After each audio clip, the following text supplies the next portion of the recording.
যে আমাদের নির্বাচনী আসন বরিশাল 4, মেহেন্দিগঞ্জ, হিজলা, কাজিরাট থানা, এটার দুই পাশে, এক পাশে বরিশাল সদর, আর এক পাশে হিজলা মুলাদি বাবুগঞ্জ, যেটা বরিশাল 3 আসন, আর এই পাশে হলো 5 আসন, আমরা মাঝখানে 4 আসন।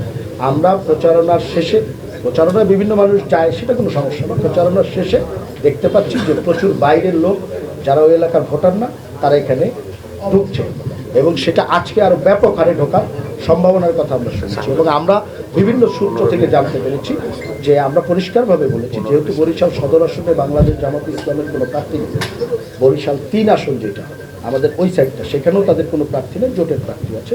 এখানে যারা নেতাকর্মী আছে তার সাথে কিছু সন্ত্রাসীরা এই এলাকায় ঢুকে একটি বিশৃঙ্খলা সৃষ্টি করতে পারে বলে আমাদের কাছে তথ্য এসেছে। সেই তথ্যটি অবশ্যই সংখ্যায় আছে, সেই বিষয়টা তো সংখ্যা থাকবেই। সেই জায়গাটিতে আমরা রিটার্নিং অফিসারের কাছে আমাদের উদ্বেগের কথা জানিয়েছি।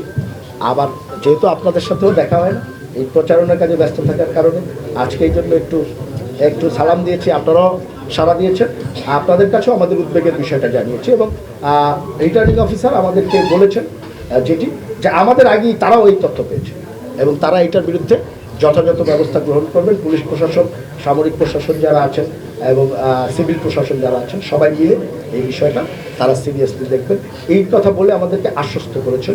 আমরা আশ্বস্ত হতে চাই, কিন্তু আমরা অবজার্ভ করব যে বিষয়টা কী অ্যাকশন নেওয়া হয়।